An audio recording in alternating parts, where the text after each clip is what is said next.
שלם על השסעין אלוהו ואני אובי עזר ממדן לתשמם וצליתנה בתוך דחליון שמרך מליון ולישון שומר ישראל אדוני שמרך אדוני צלח על יד מנך ימה שם שלא יקק ובירר בל לא אלו אדוני ישמרך מכל רוי ישמר את נפשך אדוני ישמר את ישראל ויחל מעטו ויד אילום. Let's take some tzedakah, 20 pushka, and with the hope of hearing the shofar of Mashiach. In the meantime, one little blast of the shofar of the month of Elul.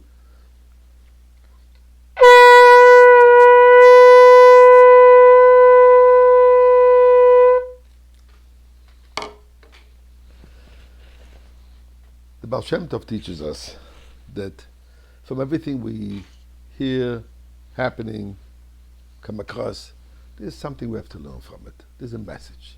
And a message in our service of Hashem. So I want to share with you a thought, and listen till the end. Now that the Queen of England passed, actually, the Canadians were part of the British Commonwealth, our Queen passed. Right? Now I'm not going to start discussing now her life and her accomplishments and her lack of visiting Israel, etc. I just want to take it on a different idea. Allow your imagination go wild. Imagine you're at home, sitting, enjoying, doing whatever you've been doing. You hear a knock at the door. You see from behind the window, from the door, an elderly woman dressed modestly but simply. You're wondering, should you open, should you not open? But you open the door, and as you open the door, you realize that this is actually none other than the Queen herself, without her entourage, all by herself. And she's politely asking, can I come into your home? Obviously, you're not going to refuse. What an honor. To what do I owe this honor, Queen?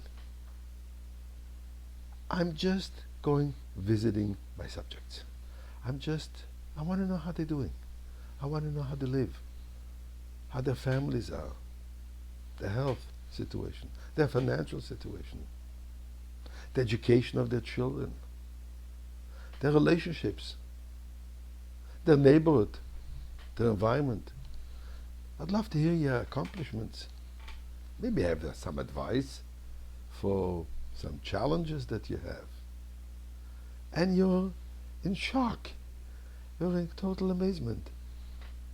Why do I have this honor? And the Queen says, actually, I may be going to every home. But sad to say that not everybody opened the door. And even some that open the door, close the door on me, not recognizing who I am, and they're busy with whatever they are. So, here, this is the thought that I have. Now just think about it. The eternal King, much older than 96 years, sovereign since day one of creation, is doing exactly that now. Since 2 weeks now, he's been coming to each one of us. Ani ledoidi v'doidi li.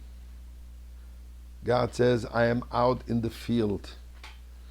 I'm here to pay attention, to listen to you on your terms, in your turf, not in my palace. I'm not surrounded by all my ministers, ministering angels, and so on and so forth. I'm accessible. I'm here.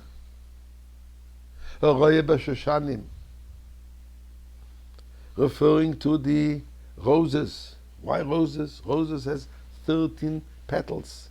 These are the 13 attributes of God's mercy. And God said, I'm here for you. Talk to me. Ask me. Connect to me. Relate to me. Tune in to me. I'm tuned into you.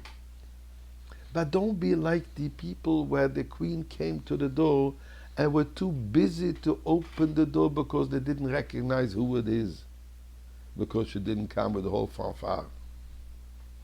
We don't have to wait till Rosh Hashanah when the whole big, let's call it fanfare, is going to be there. God is now accessible. God is now listening. He always does, but today he makes it easier. And he wants us to make that step towards him. And he's embracing us. He's welcoming us. And he's helping us, improving our lives, improving our relationship with him, improving our relationship with a fellow Jew, improving our practice of the mitzvot, improving our learning of Torah, improving our prayers, improving in our tzedakah, improving in our commitment and our demand for the imminent coming of Mashiach. Friends, the King is here, dressed simply, but is here, well and alive. Let us be living with him.